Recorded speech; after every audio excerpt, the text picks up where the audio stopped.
उत्तराखंड की धामी सरकार हरिद्वार को लेकर बड़ा फैसला लेने वाली है। दरअसल हरिद्वार की गंगा सभा और साधु संतों ने धामी सरकार से एक मांग की है।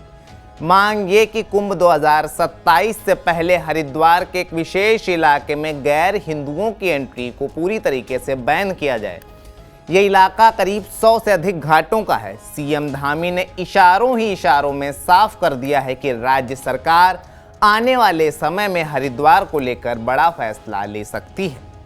दरअसल मंगलवार को अचानक 2 यूट्यूबर लाइक और फॉलोवर्स बढ़ाने के चक्कर में हर की पौड़ी गंगा घाट पर शेख की वेशभूषा में पहुंच गए थे। इसके बाद हरिद्वार प्रशासन और गंगा सभा में हड़कंप मच गया था। हालांकि पुलिस ने तत्काल प्रभाव से कार्रवाई करते हुए दोनों को पकड़ लिया था। जानकारी के अनुसार गंगा सभा के अध्यक्ष नितिन गौतम ने इसको लेकर बाकायदा एक पत्र मुख्यमंत्री पुष्कर सिंह धामी को लिखा है। देखिए, 1916 का जो म्युनिसिपल बायलॉज है उसमें अहिंदू का प्रवेश निषेध है और मुझे लगता है कि इस विषय की जानकारी ना होने के कारण बहुत सारे लोग भूलवश वहां पर प्रवेश कर रहे थे। जैसे पिछले कुछ वीडियो वायरल हुए, एक कश्मीरी जत्था भी वहां पर आया, वह भी हर की पौड़ी क्षेत्र में भ्रमण प्रयास कर रहा था कि वह अंदर चला जाए। हमारे गार्ड्स ने उनको रोक दिया। लेकिन मुझे लगता है कि कानून की जानकारी ना होने के कारण ऐसा हो पाया।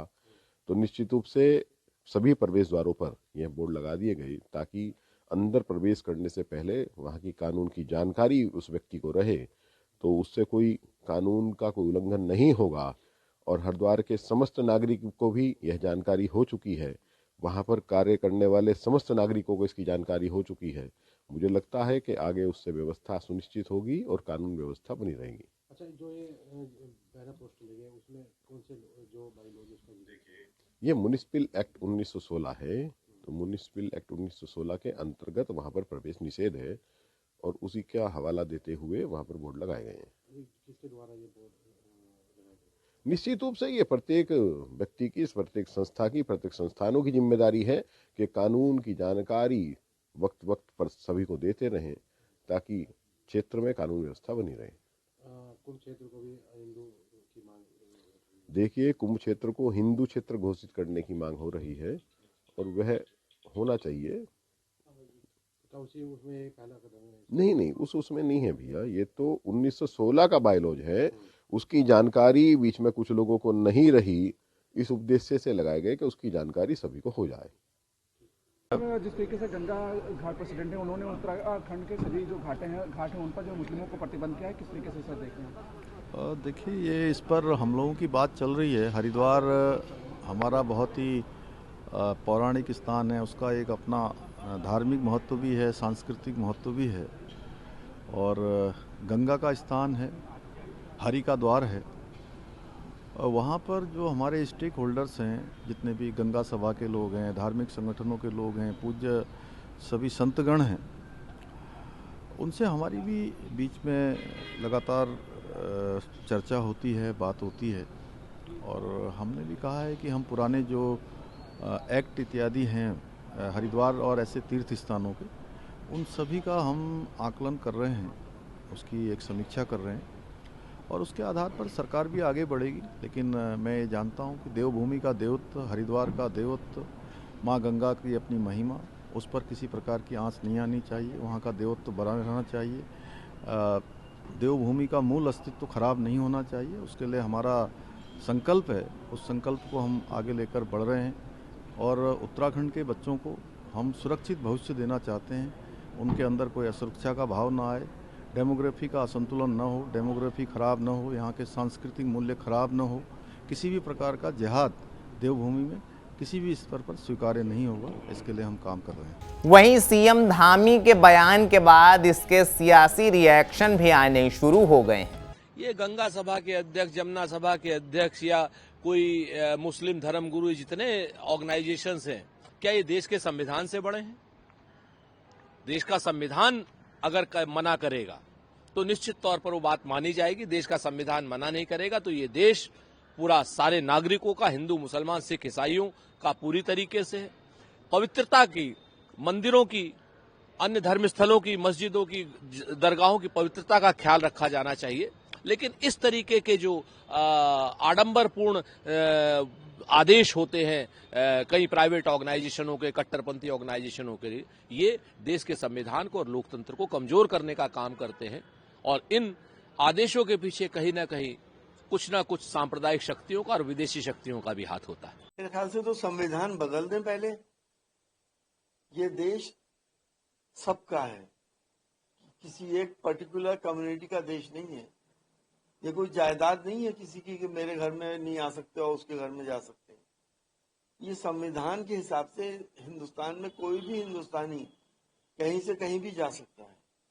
अगर वो कहीं क्राइम करता है तो कानून बना हुआ है उसके लिए। तो इस तरह की बातें अब ये सब बंद होनी चाहिए और इन पे भी प्रतिबंध लगना चाहिए जो नफरतें फैला रहे हैं हमारे समाज के अंदर। हरिद्वार में माघ मेला लगने वाला है। वहाँ पौड़ी और जो घाट हैं उन तमाम जगहों पर जो बैनर लगाए गए हैं ये सरासर गैर संवैधानिक हैं और हिंदू मुस्लिम भाईचारे को नुकसान पहुंचाने वाले हैं, समाज को कमज़ोर करने वाले हैं और आपसी भाईचारे के ताने बाने को बिखेरने वाले हैं। इस तरह के बैनरों से माहौल तनावपूर्ण होता है और हिंदू मुस्लिम टकराव बढ़ता है। हिंदू और मुसलमान भारत में एक जुड़वा भाई की तरह रहते हैं और उनको अलग करना ये समाज दुश्मन लोगों की एक साजिश है। बहरहाल इस तरह के बैनर पोस्टर नहीं लगाना चाहिए कि यहाँ पर गैर हिंदुओं का आना ममनू है। ये बैनर दरअसल मुसलमानों के लिए है और मुसलमान इस तरह के किसी दूसरे मजहब के मानने वाले लोगों के त्योहारों में जाता नहीं है। और जब जाता नहीं है तो फिर इस तरह के बैनर पोस्टर लगाने का मतलब क्या है? मतलब सीधा सीधा ये है कि एक असामाजिक तत्व लोगों का एक संगठन सक्रिय है और हर जगह जहां भी त्योहार होते हैं, मजहबी मेले लगते हैं, वहां ये लगने से पहले 15 दिन पहले एक होर्डिंग और बैनर लगा दिया जाता है कि यहाँ प्रवेश निषेध है। तो ये दरअसल एक साजिश है और इस साजिश के तहत हिंदू और मुसलमानों को लड़ाने की एक प्लानिंग चल रही है। इससे मुसलमानों को और हिंदू भाइयों को होशियार रहने की जरूरत है और ऐसे लोगों का नाटका बंद करने की जरूरत है। विशेष तौर पर उसमें लिखा है घाटों की मर्यादा और धार्मिक परंपराओं की रक्षा के लिए सर्वोपरि है, ये लिखा गया। देखिए, घाट जो है वो सनातन धर्म का एक मजहबी पहलू है और उस मजहबी पहलू पे या मजहबी जगहों पर या मजहब की रीति रिवाजों को अंजाम देने के लिए मुसलमान नहीं जाता है। तो इस तरीके से ये बात कहना बिल्कुल सरासर गलत है। मुसलमान जाता ही नहीं है तो वहाँ पर कोई अमल आने का कोई मतलब ही नहीं होता। ये तो अपने आप में एक उत्तेजना फैलाने वाली बात, उकसाने वाली बात है। हालांकि यूपी सरकार के मंत्री अनिल राजभर ने इस मामले में सरकार का समर्थन किया है। मैं समझता हूं कि वहां की लोकप्रिय सरकार है और इस तरह की बातों का संज्ञान लेगी और उचित व्यवस्था देने का काम करेगी। आपको बता दें कि हरिद्वार नगर निगम के बायलॉज 1916 के माने जाते हैं, जिसे ब्रिटिश शासन के दौरान लागू किया गया था। ये नियम कानून हरिद्वार की धार्मिक और सांस्कृतिक पहचान को ध्यान में रखकर तैयार किए गए थे। इस बायलॉज के अनुसार हरिद्वार नगर निगम क्षेत्र में विशेष रूप से हर की पैड़ी और आसपास के धार्मिक क्षेत्र में गैर हिंदू जमीन नहीं खरीद सकते। सूर्यास्त के बाद गैर हिंदू दुकानदारों या व्यापारियों को क्षेत्र को छोड़ना होता है। सूर्यास्त के बाद हर की पैड़ी क्षेत्र में किसी भी गैर हिंदू के ठहरने की अनुमति नहीं है। यहाँ तक कि गैर हिंदू अधिकारियों की ड्यूटी भी क्षेत्र में नहीं लगाई जा सकती है। यदि किसी कारण ड्यूटी लगाई जाती है तो सूर्यास्त के बाद उन्हें वह क्षेत्र छोड़ना होता है। फिलहाल इस पूरे मसले पर आपकी क्या राय है, हमें कमेंट करके बताइए। मेरा नाम है कार्तिक, शुक्रिया। अरे श्रीमती जी, कुछ तो सस्ता लो, बचत करो। नहीं श्रीमान जी, सब बढ़िया लो, रहने दीजिए। इसमें क्या खास बात है? थोड़े में ज्यादा स्वाद, यही तो है इसकी खास बात। वाओ मामा, क्या स्वाद है। अरे मेरे राजा, सबका राजा आरती और मसाला।